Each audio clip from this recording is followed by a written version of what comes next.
Tak, ahojte priatelia, vitajte na YouTube kanáli androidbox.sk. Tak, dneska sa pozrieme na ďalší Android Box pod názvom X96 Max Plus. Asi najviac predávaný Android Box na AliExpresse na Slovensku alebo Čechách. Takže máme tu Android Box, pozrieme sa na vstupy a výstupy. Máme tu 2x USB, 1x USB 3.0, USB 2.0 a vstup pre microSD kartu. Ďalšia strana obsahuje vstup pre napájanie, výstup SPDIF, výstup HDMI, vstup pre 1 GB LAN, čo ma teší, výstup audio, video a vstup pre IR príjimač, ktorý nie je balený.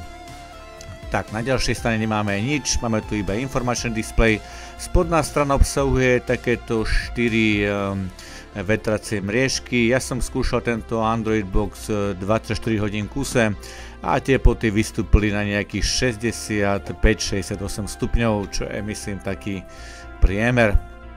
Takže máme tu diaľkový ovládač, je programovateľný, čo ma teší, takže si to môžete sparovať s vašou televíziou. Tak, samozrejme HDMI kábel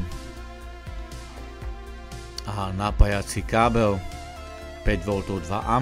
Máme tu ešte nejaký návodík, ale to je úplne stručné. Dobre, tak unboxing máme za sebou, uvidíme čo všetko dokáže tento Android Box pod názvom X96 Max Plus. Tak ideme na to.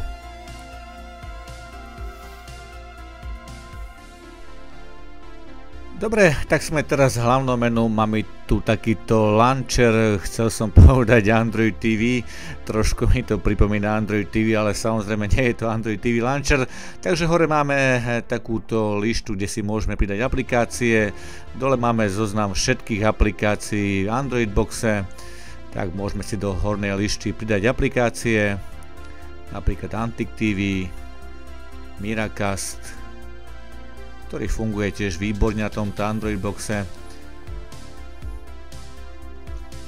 Dobre, tak pôjdeme teraz do nastavení a pozrieme sa rýchlo na konfiguráciu. Takže máme tu Wi-Fi sieť 2,4 a 5 GHz, čo už je taká klasika, by som povedal. Ponúka aplikácií, ja už tu mám nejaké apky nainštalované.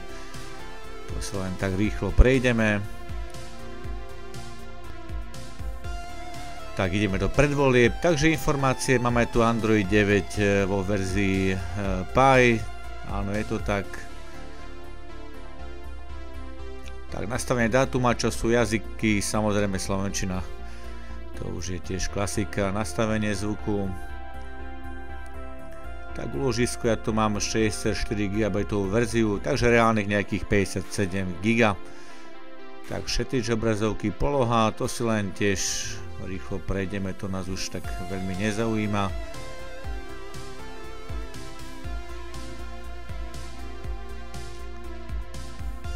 Tak, diaľkové ovládania, príslušenstvo, tento Android Box obsahuje Bluetooth, takže môžete si tu pripojiť buď klávesnicu alebo myš s technológiou Bluetooth. Tak, rozlíšenie obrazovky, ja tu mám pripojený momentálne Full HD monitor, takže ale 4K to zvláda tiež v pohode, takže plochu si môžeme zväčšiť alebo zmenšiť. Tak HDMI CEC funguje tiež na výbornú, takže super, výstup audio. Tak PowerKey Definition. Tak nastavenie obrázkového módu, ja si dám napríklad šport, aby si mali trošku tie farby také výraznejšie v úvodzovkách. A More Settings, to už máme klasika ako v mobilnom telefóne, to si len tiež rýchlo prejdeme, takže bez problémov. Dobre, takže sme späť v úvodnom menu, ako som spomínal, môžeme si do hornej lišty pridať nejaké apky. Je to úplne jednoduchý launcher, mne sa to páči, úvodzovka, ako sa hovorí, jednoduchosť je sila, takže bez najmenších problémov. Launcher sa dá aj zmeniť, takže no problém.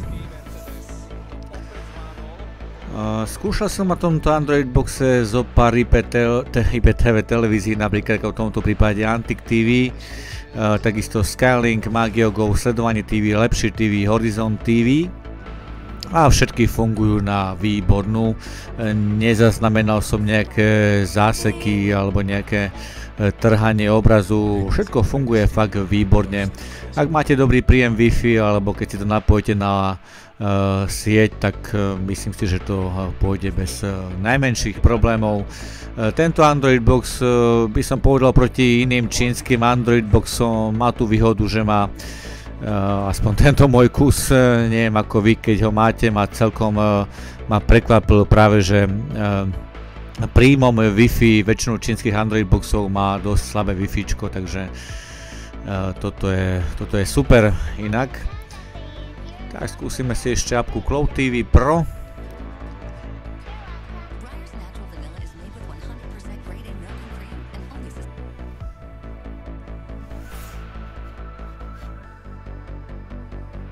Tak skúsime si ešte TV Markíza video archív, uvidíme ako nám to rýchlo načíta.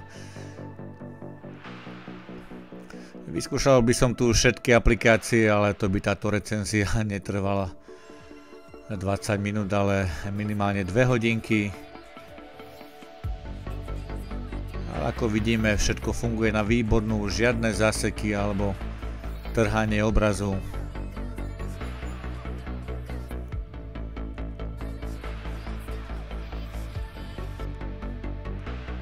Takže videoarchív TV Markíza funguje na výbornú. Nevýhodou tohto Android Boxu je bohužiaľ mobilný Google Play obchod. Toto by si zaslúžilo verziu Android TV, ale pozrieme sa na koniec videa, potom vám niečo ukážem. Skúsime si YouTube 4K, uvidíme ako nám to rýchlo načíta. Ja som momentálne napojený na 5 GHz Wi-Fi sieť, tak uvidíme, či to nebude trhať. Tak skúsime si 4K.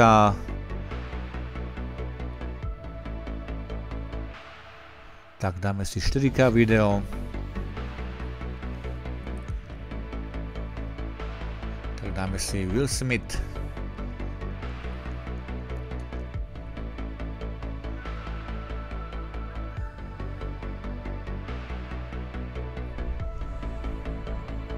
Tak vidíme, že nám to načítalo dosť rýchlo, uvidíme sa na kvalitu obrazu, tak pozrieme sa na rozlíšenie, tak je to 2160.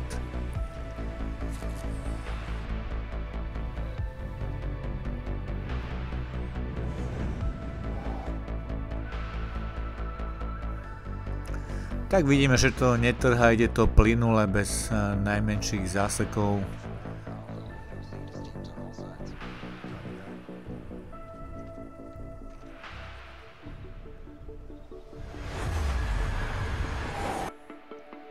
Tak ide to výborne. Vyskúšame si ešte Wi-Fi.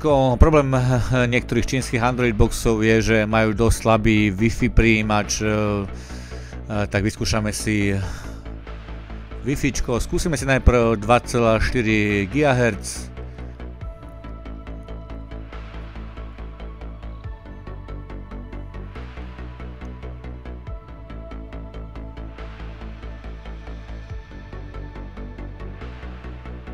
Tak 65-58, čo je celkom slušné. Skúsime si 5 GHz.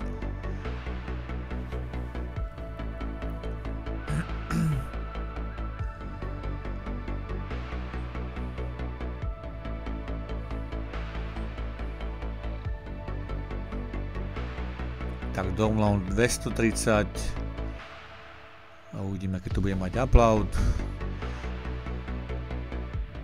Tak 101. Tak naposledy si skúsime LAN, pripojenie cez sieť.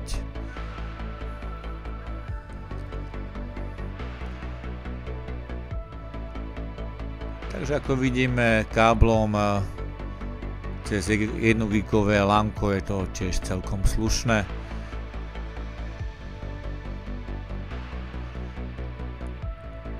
Dobre, takže máme Wi-Fi za sebou. Toto obsahuje aj kódy alebo KD Player vo verzii 18.4. Odporúčam tento KD Player odinštalovať a nainštalovať si aktuálne kódy 18.9 aspoň kvôli svižnejším reakciám. Tak skúšal som aj Netflix, bohužiaľ Netflix tu funguje kvôli chýbajúcej certifikácii iba kvalite SD+, skúšal som aj Kody, je to tam to isté, HBOčko tiež funguje iba v Kody v rozlíšení Full HD. Tak pozrieme sa ešte na update, či to nemá nejaký update, nie, bohužiaľ nemá.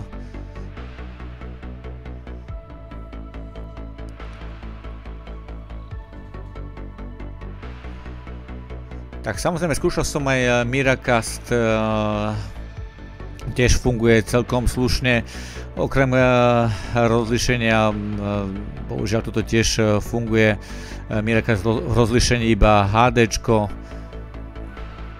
tak vyskúšame si to.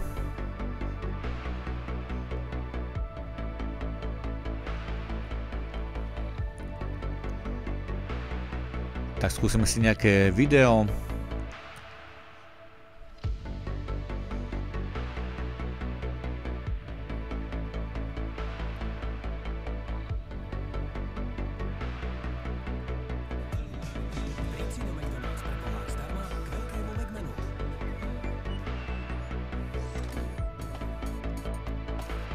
Takže vidíme, že to ide celkom slušne cez Miracast.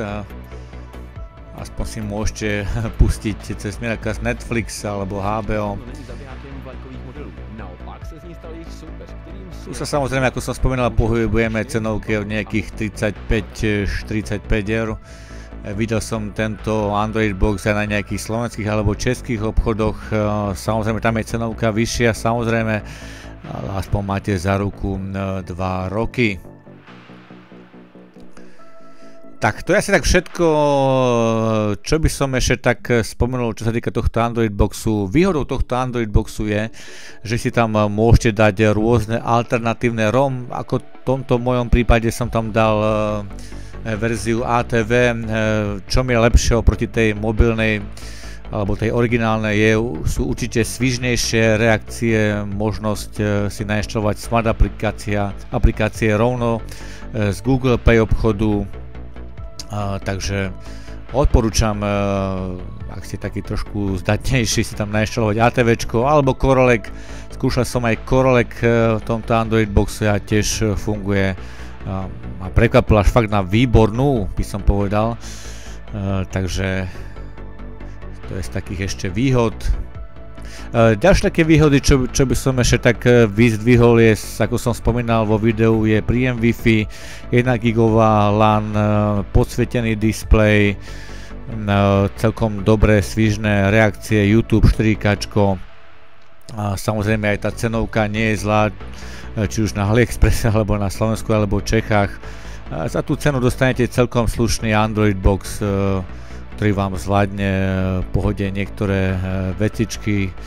Z takých nevýhod, čo sa mne nepáčilo, je určite diaľkový ovládač. Tie reakcie toho diaľkového ovládača sú už tak povediac nie až také svižné, ako som očakával.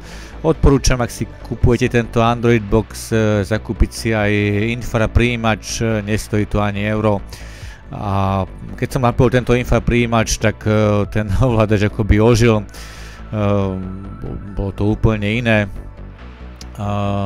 Tak z takých ďalších nevýhod je určite chýbajúca certifikácia na Netflix a HBO, ale hovorím, pohybujeme sa v takej cenovej relácii, kde to človek možno že neočakáva až takú super kvalitu.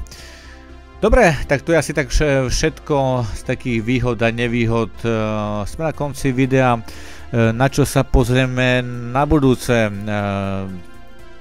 Dorazil nám test z firmy Elano, konkrétne Android Box Xarius Q8. Tak uvidíme, čo všetko dokáže tento Android Box. Teším sa na budúce video. Ak sa vám páči tento YouTube kanál, tak dajte odber tohto YouTube kanála. Ak sa vám páči toto video, tak dajte like alebo dislike. Ak máte nejaké otázky aj ohľadom tohto Android Boxu, tak kľudne mi to napíšte do komentára. Tak majte sa krásne, dávajte na seba pozor, dopujte sa vitamínmi, športujte, budujte imunitu a teším sa už na budúce video. Majte sa krásne a čau.